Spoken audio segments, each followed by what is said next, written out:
Bonjour, je suis Charlie Ange, facilitateur dans les domaines des sciences et des langues.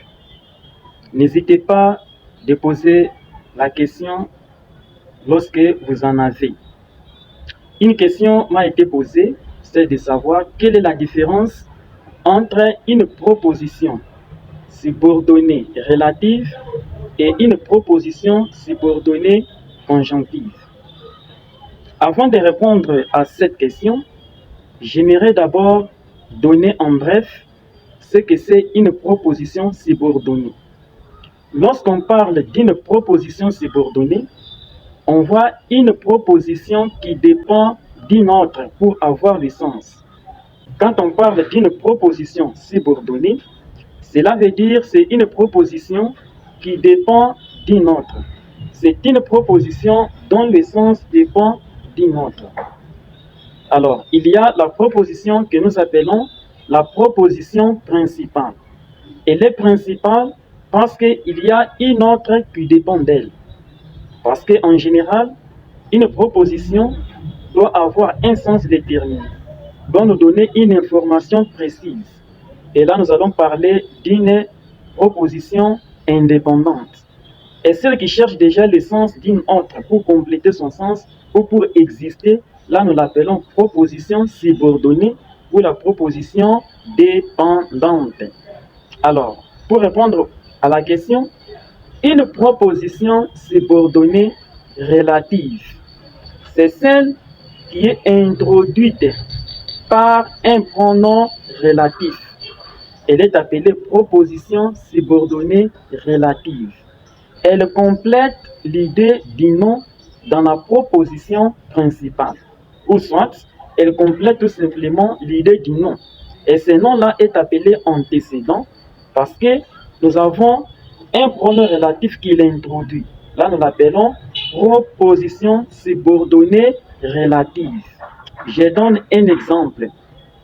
Les élèves qui travaillent bien réussiront. Les élèves qui travaillent mieux réussiront. Là-bas, nous avons les élèves qui travaillent mieux réussiront. Qui travaillent mieux réussiront, c'est une proposition subordonnée relative.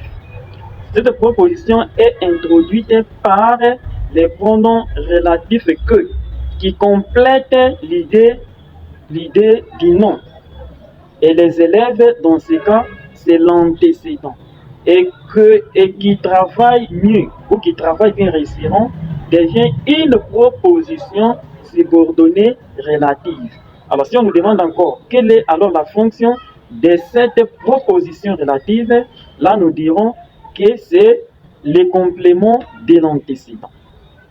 La proposition subordonnée conjonctive alors, elle complète l'idée du verbe d'un adjectif dans la proposition principale. Je donne un exemple. Je pense que ta mère va bien. Je pense que ta mère va bien. Je sais que Dieu existe. Prenons un peu. Je sais que Dieu existe. Lorsqu'on dit je sais, l'information est comprise. L'information est complète. Il y a le sens et on peut se limiter là. On peut dire je sais. Et là, on sait comprendre que la personne sait.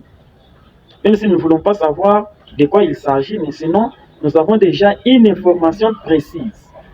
Alors, que Dieu existe, cette partie alors ne peut avoir le sens que si la première existe. La première, c'est quoi? Je sais. Donc, je sais que Dieu existe. Je sais, c'est la proposition principale. Que Dieu existe, c'est la proposition subordonnée conjonctive.